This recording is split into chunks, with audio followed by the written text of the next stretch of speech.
This is a digital TV Ears transmitter. The most ideal location for the transmitter is at least 3 to 5 feet off the ground with the logo facing toward the viewer. This gives you the best reception. To begin, the TV Ears needs to be plugged into an electrical outlet, preferably one near the television. Take the AC adapter, also known as a power cord, and plug it in. The other end of the AC adapter plugs into the back of the transmitter, in the blue circle labeled as DC12V. Don't be alarmed by all the different wires that are included. You will not need all of them. In the end, you only need the AC adapter and one audio cord. If you own digital TV Ears and you have a flat screen television, the majority of the time you'll need to plug into the television using an optical cord. This cord has a single black end on each end. First, remove the clear caps off of both ends of the optical cord. Second, plug either end of the cord into the TV Ears transmitter where the green square is. It's labeled as digital audio in. The cord only fits in one way, so don't force it in.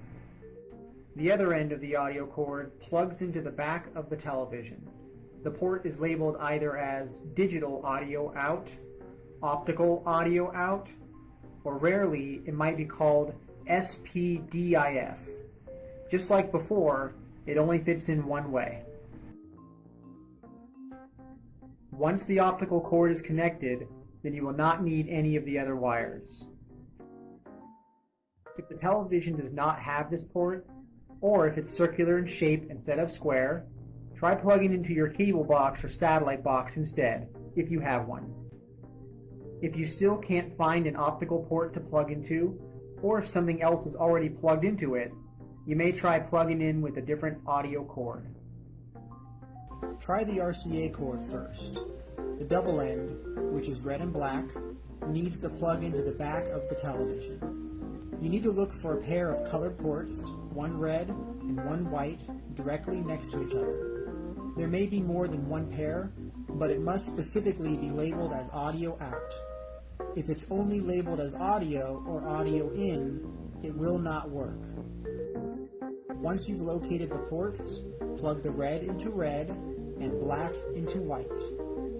The other end of the RCA cord, which is green, needs to go into the back of the TV Ears transmitter. Look for the yellow circle labeled as analog audio in and plug it in tightly. Not every television has a red and white audio out. Sometimes it has a single port instead.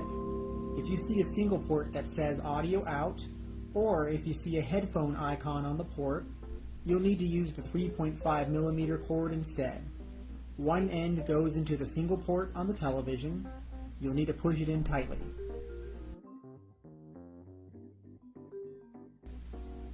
The other end of the 3.5mm cord, which is also green, needs to go into the back of the TV Ears transmitter. Look for the yellow circle labeled as analog audio in and plug it in tightly.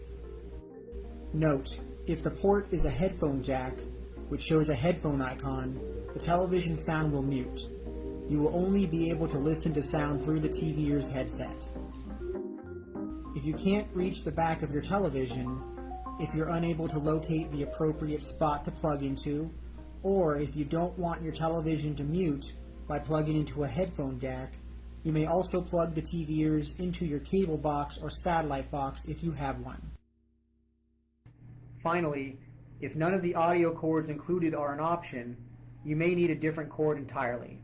If your television, cable box, or satellite box only has a circular port labeled as digital audio out or coaxial, and none of the other cords are able to connect, you will need a coaxial audio cord, which is not included.